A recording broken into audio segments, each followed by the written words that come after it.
Hello guys, আজকে কিন্তু তোমাদের সাথে শেয়ার করব ভোলা মাছের ঝাল রেসিপি। আর ভোলা মাছের ঝাল মা কিভাবে করেছিল চলো দেখে নাও। ফার্স্টেই কিন্তু ভোলা মাছগুলোকে মা ভালো করে কড়া করে ভেজে নিয়েছিল।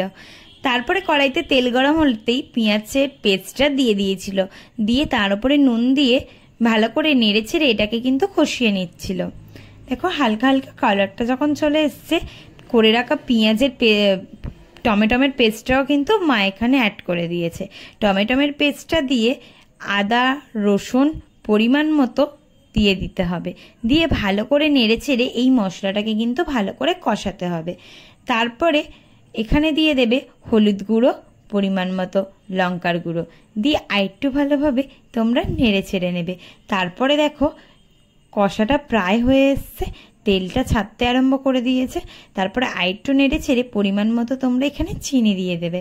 চিনিটা দিয়ে আরেকটু নেড়ে ছেড়ে নেবে। মশলাটা দেখো প্রায় হয়ে গেছে। তারপরে কিন্তু অল্প পরিমাণে একটু জল দিয়ে নেড়ে ছেড়ে নিয়ে দুটো কাঁচা লঙ্কা চিড়ে দিয়েছে, কাঁচা লঙ্কাটা দিয়ে চাপা দিয়ে রেখেছিল। তারপরে দেখো একদম ভালো করে মশলাটা ফুটে উঠেছে।